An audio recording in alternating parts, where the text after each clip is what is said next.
संजू त्रिपाठी हत्याकांड से उठा पर्दा। संजू के पिता और भाई ने रची थी हत्या की साजिश। हत्या का मुख्य आरोपी लखनऊ से हुआ गिरफ्तार। 13 दिसंबर की शाम सकरी थाना से कुछ दूरी अज्ञात हमलावरों ने कुदुदंड निवासी संजू त्रिपाठी की गोली मारकर हत्या कर दी गई।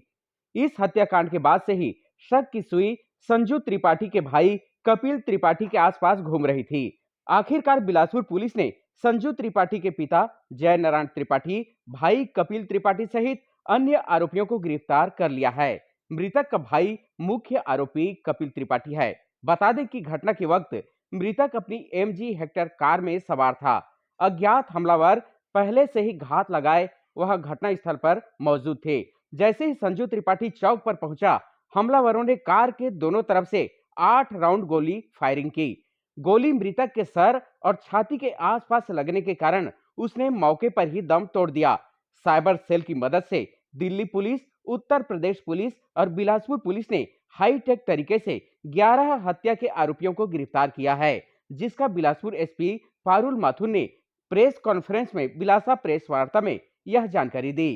हरीश मालवा की खास रिपोर्ट। नाम होने के जस्ट बाद अपने घर से निकला है। ये घटनास्थल पर उपस्थित नहीं था। ये बात की हम पुष्टि कर सकते हैं। ये स्वयं घटनास्थल पर उपस्थित नहीं था, लेकिन जैसे ही घटना हुई है 4:20 पे, ये 4:25 से 20 मिनट के बीच में अपने घर से निकला है। ये सीधा गया है भिलाई। भिलाई तक ये गया है एक कार गाड़ी से, जो कि इसके साथ लोग गए हैं, केदार सिंह और एक और व्यक्ति रवि, जो अपनी थार गाड़ी लेकर आया था और वहां तक उसको भिलाई तक पहुंचाया। सुमित निर्मलकर जो इसमें दूसरा किरदार है, जो बहुत करीबी दोस्त, कपिल का सहयोगी, उसका कॉन्फिडेंट, वो भी अलग एक गाड़ी से, स्कॉर्पियो गाड़ी से भिलाई तक पहुंचा। वहाँ ये दोनों एक साथ हो गए। फिर वहाँ से इनकी जर्नी शुरू हुई। वहाँ से ये लोग गए हैं गोंदिया तक। गोंदिया में हमें इनका पहला जानकारी मिली, इन्होंने रेलवे स्टेशन के वाईफाई से लॉगिन किया था। वहाँ पे पहली जानकारी मिली, वहाँ पे हम लोगों ने अपनी उसको शुरू किया। गोंदिया से ये लोग पहुंचे भोपाल में हमको कुछ इनपुट्स मिले। वहाँ पे उन्होंने अपना मोबाइल चालू ही नहीं किया। एक टैक्सी ड्राइवर का, जो टैक्सी उन्होंने ली थी, करीब 2 घंटे के लिए हायर की थी, उस टैक्सी ड्राइवर का इन्होंने मोबाइल लिया और यहाँ के कुछ लोगों से संपर्क किया। उस टैक्सी ड्राइवर ने हमें ये जानकारी दी कि उसने ऐसे इन्हें इंदौर की बस में बिठाया। वहाँ से हम लोग की टीम पहुंची इंदौर। वहाँ पे तस्दीक हुई तो वहाँ जानकारी मिली कि ये लोग दिल्ली चले गए हैं। दिल्ली में क्राइम ब्रांच की टीम का हमें बहुत सहयोग मिला। वहाँ पे जब दिल्ली पहुंचे तो वहाँ पे भी उन्होंने जिस ऑटो का उपयोग किया एयरपोर्ट से DND फ्लाईओवर नोएडा तक जाने के लिए, उस ऑटो ड्राइवर का इन्होंने मोबाइल का इस्तेमाल किया, अपना फोन फिर से कहीं चालू नहीं किया। और ऑटो ड्राइवर के माध्यम से हमें ये जानकारी प्राप्त हुई कि इसने इन्हें दिल्ली से काठमांडू जाने वाली बस में बिठाया है।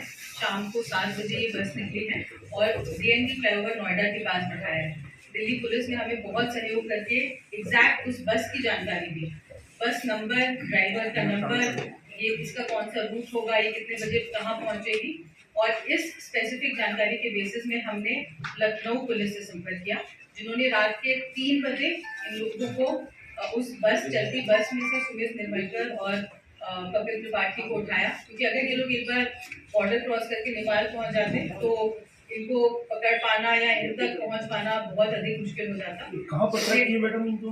लखनऊ में toll, Rewari toll, Lucknow express way जो आता है, वहाँ पे लोगों को ट्रेन बस दिल्ली से ये लोग काठमांडू की बस में बैठे थे।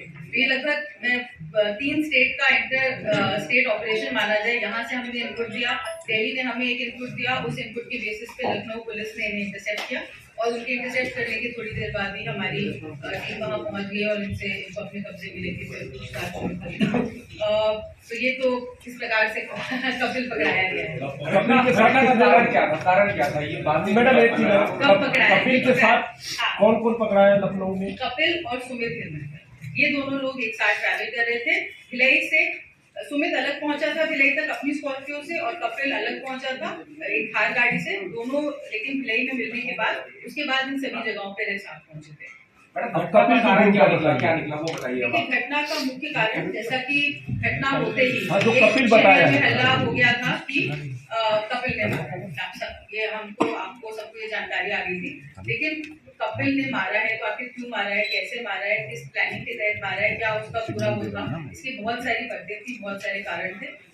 इसमें देखिए पारिवारिक विवाद एक डेफिनेटली बहुत बड़ा कारण था। संजू का जो भी कैरेक्टर है, पुराना उसका जितना भी रिकॉर्ड है, वो सभी आप लोगों से उससे परिचित है। पूरा परिवार उसके बिहेवियर से तरस था। इनके हमने और भी जानकारी बीच में शेयर करी थी, जो दत्तक पुत्री है, उसका नाम इससे रिवील नहीं कर रहे हैं, हालांकि वो हमारी आरोपी में भी आरोपिया भी है, लेकिन क्योंकि वो एक रेप पीड़िता है इसलिए हम उसका नाम रिवील नहीं कर रहे हैं।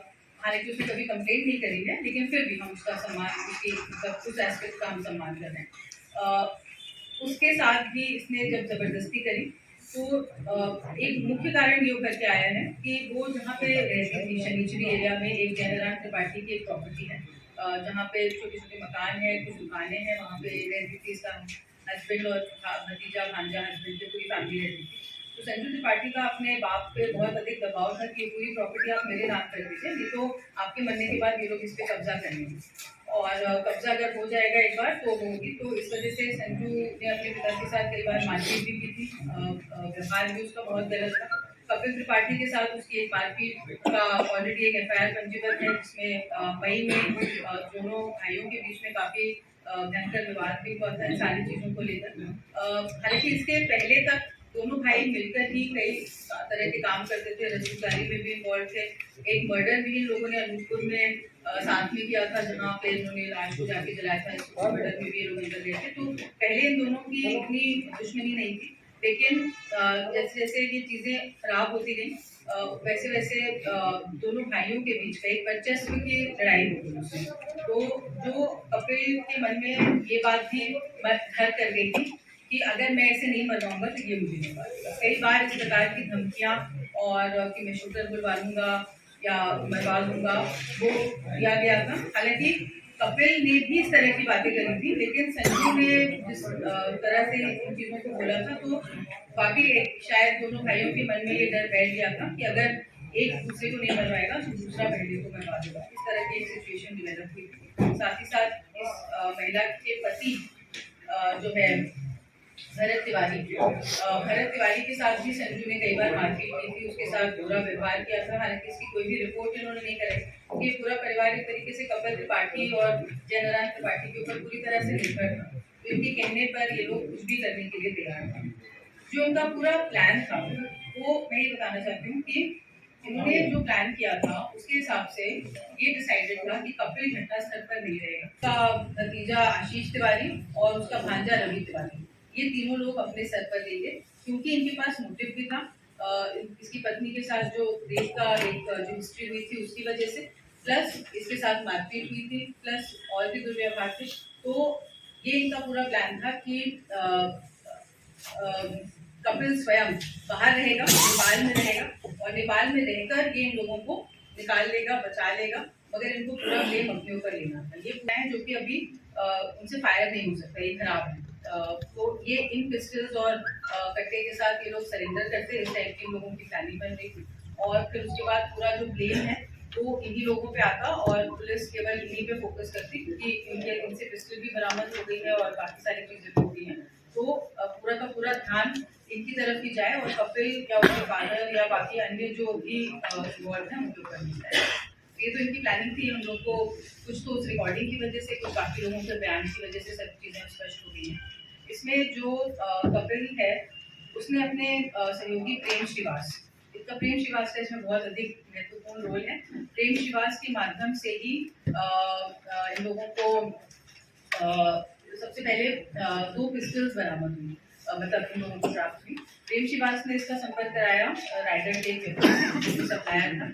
ये रायगढ़ की टीम ने भी इसकी अलग से छानबीन कर रही है और पुष्टि भी कर रही है, इसलिए मैं कुछ नाम यहाँ उजागर नहीं करूँगी, लेकिन वो हमारे एफआईआर का हिस्सा है। रायगढ़ के इस व्यक्ति ने 2 दिसंबर को प्रेम श्रीवास और कपिल को लेके गए अंबिकापुर में झारखंड से एक सप्लायर आया था, जिसने 1.5 लाख रुपए में 2 पिस्टल्स और 12 राउंड्स इन लोगों को सप्लाई किए, उसकी अलग कीमत थी। और ये दोनों पिस्टल्स इनके द्वारा घटना में प्रयोग करने के लिए जो शूटर्स बुलाए गए थे उनको प्रोवाइड किए। प्रेम श्रीवास ने ही शूटर्स से ज्यादातर कोऑर्डिनेशन किया, क्योंकि कपिल अपने आप को एक हमेशा डेयर रखना चाह रहा था कपिल, जिससे कि कपिल का कहीं पे भी भूमिका जो है वो डायरेक्टली स्पष्ट ना हो, इसीलिए शूटर से संपर्क और बाकी चीजों के लिए भी उसने प्रेम श्रीवास का उपयोग किया। प्रेम श्रीवास ने उत्तर प्रदेश से कई बार शूटर्स को बुलाया, कई शूटर यहाँ आए और गए। पहले भी 2 बार एटलीस्ट हमें पूरी ऑथेंटिक जानकारी मिली है कि घटना को अंजाम देने का प्रयास किया गया था, और इन दोनों टाइम्स कपिल शहर छोड़ के पहले ही जा चुका था। एक बार वो दिल्ली में था, एक बार वो उत्तराखंड के बाद ये लोग पौड़ी से अमरकंटक के रूट होते हुए शहडोल पहुंचे। शहडोल पहुंचने तक लेकिन ये दोनों गाड़ियां अलग अलग हो गई थी। अमर गुप्ता ने अपने स्टेटमेंट में ये बात बताई है कि उसकी गाड़ी पंक्चर हो गई थी, तो वो थोड़ा सा पीछे छूट गया था। तो ये प्रेम श्रीवास जी फिर दूसरी गाड़ी में बैठ के, और ये लोग इनसे पहले शहडोल पहुंच चुके थे, और इसने करके दूसरी तरफ से अनूपपुर साइड से उतरा हुआ ये वापस आ गया और उसने अपनी गाड़ी छुपा दी। इसके बाद ये खुद भी गायब हो गया था यहाँ से। तो ये तो इनका भागने का तरीका था। जितने भी किरदार इसमें इन्वॉल्व थे, ये एक 2 गाड़ियां शहडोल की तरफ गई, सुमित निर्मलकर और ये तो इस तरीके से ये लोग यहाँ से निकले। हुआ था। इसकी पत्नी ने कपिल त्रिपाठी की पत्नी ने इस बात की पुष्टि की है कि 5 लाख रुपए शूटर्स को दे दिए गए थे, लेकिन 5 लाख अभी भी और देने बाकी थे। ये इसमें से कुछ ट्रांजैक्शन प्रेम श्रीवास के थ्रू भी हुआ है और कुछ ट्रांजैक्शन डायरेक्टली कपिल ने हुआ है। इसके घर से ही हार्डली 200 कदम पे लगा हुआ जो एक और आउट हाउस टाइप का एक फार्म हाउस है, वहीं पे ये लोग रुके हुए थे। इनके लिए खाना इनके घर में बनता था, जो कि इनकी जो दत्तक पुत्री है वो और भरत तिवारी और बाकी सब लोग मिलकर इनके साथ वहाँ पे इनका परिचय भी हुआ, सारी प्लानिंग भी वहीं पे हुई। और किस मेन एक्टर से लेके साइड एक्टर तक कौन कहाँ से गिरफ्तार? ये प्रेस विज्ञप्ति में काफी सारी चीजें लिखी हैं, मैं आपको एक बार बता देती हूँ। जयनारायण त्रिपाठी को हमने बिलासपुर से गिरफ्तार किया है। कपिल त्रिपाठी को हमने लखनऊ एक्सप्रेसवे से गिरफ्तार किया है। शूटर्स पकड़ाए ऑनगोइंग है। प्रेम श्रीवास को हमने ये थोड़ा प्रयागराज के पास पकड़ाया है हाईवे पे। सुचित्रा त्रिपाठी को हमने बिलासपुर से गिरफ्तार किया है। सुचित्रा त्रिपाठी की पत्नी है, सुचित्रा ही नाम है। सुचित्रा त्रिपाठी प्रेस रिलीज में हमने ऐसी टाइप से लिखा है कि वो कहाँ रहेगा। नेपाल पिथौरागढ़ में इसका ससुराल, जहाँ इसकी पत्नी का घर है, वहाँ पूरी टाइम रुकती थी, जिसमें उसकी पत्नी भी पूरा पार्ट थी कि कहाँ ये लोग रुक सकते हैं, क्योंकि नेपाल एक सेफ एरिया है। और पिथौरागढ़ में क्योंकि इसका ससुराल है, वहाँ उसके कई सारे लिंक्स हैं, तो उसकी तैयारी पहले से करनी होगी। तो लेकिन पहली 2 बार में जब घटना नहीं हो पाई तो कपिल को समझ में आया कि जब तक घटना कंप्लीट नहीं होगी, कोऑर्डिनेशन के लिए मुझे यही रुकना पड़ेगा, लेकिन मैं घटनास्थल नहीं जाऊँगा। तो इस दिन भी जब संजू अपने फार्म हाउस पे गया था, वो पिछले 4-5 दिन से अपने फार्म हाउस जा रहा था। ऐसा सुनने में आया कि शायद वो उस गाँव से सरपंच चुनाव शायद लड़ना चाहता था, हालांकि मुझे इसकी ऑथेंटिक वो नहीं है, लेकिन ऐसी बात गाँव वालों ने बताई है। कई दिनों से वो गाँव वालों को वहाँ पे अलग अलग मुर्गा पार्टी ये वो टाइप की चीजें करा रहा था, उनको अपनी तरफ आकर्षित करने के लिए, और उस दिन भी यही हो रहा था वहाँ पे। तो जब ये लंच करके वहां से वापस निकला है, तो इसको ट्रैक करते हुए कुछ लोग आ रहे थे। इसमें एक जो सबसे प्रमुख नाम है वो एक है अमन गुप्ता, जो इसको हमने गिरफ्तार कर लिया है। अमन गुप्ता अपनी एलेक्ट्रा गाड़ी में ये देखते हुए आ रहे थे। इस गाड़ी में प्रेम श्रीवास, ये अमन गुप्ता की एलेक्ट्रा गाड़ी है। इसमें अमन गुप्ता के साथ प्रेम श्रीवास, भरत तिवारी और रवि तिवारी, ये लोग घटनास्थल तक इसको फॉलो करते हुए आ रहे थे और लगातार इनपुट दे रहे थे जो मौके पर टीम्स को जिनको कार्य करना था कि ये इसकी लोकेशन, लाइव लोकेशन क्या है।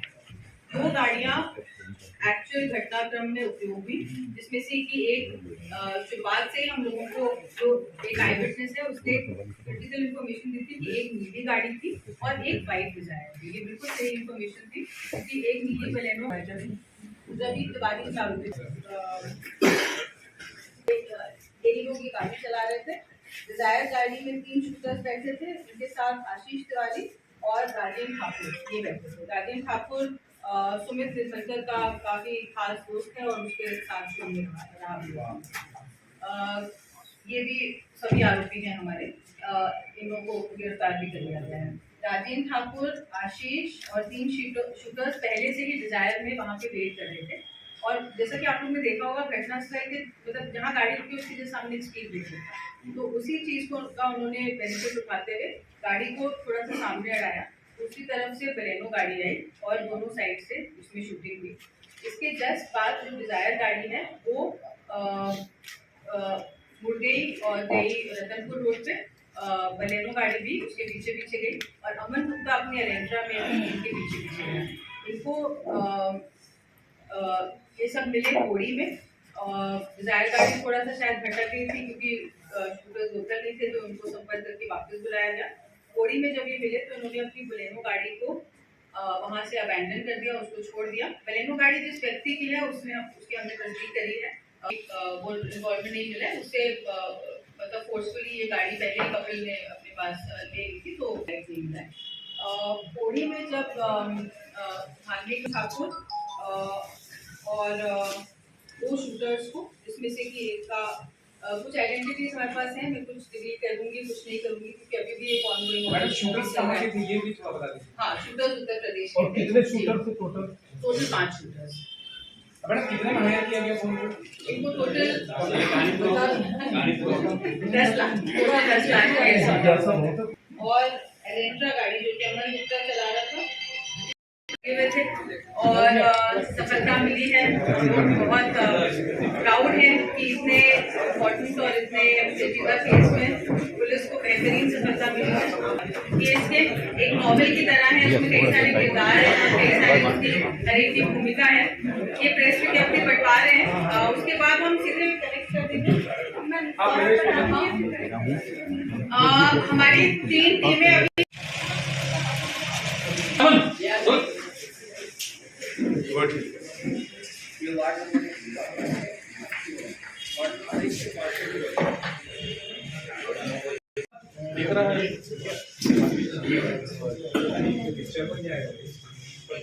वैसे ये नॉवेल है। नेक्स्ट पे जाओ। कपिल, सुमित, प्रेम।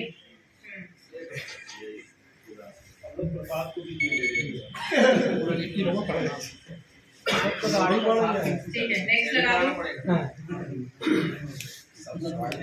इसमें भरत तिवारी पॉइंट आउट करते जाओ। ये पूरा वाला लल्ली पहला भाई ये रवि तिवारी बस आपको आशीष तिवारी भरत तिवारी इधर दिल्ली अधिकारी हैं। प्रेम शिवाज के साथ येलो वाले स्वेटशर्ट में जो है ये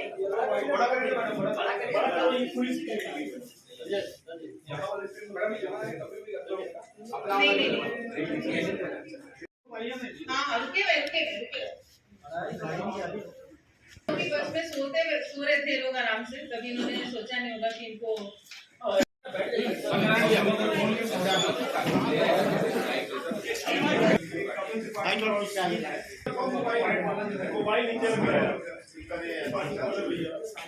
नहीं फिर से लगाओ फुल स्क्रीन कर दो। नहीं पहले उसको फुल स्क्रीन कर दो।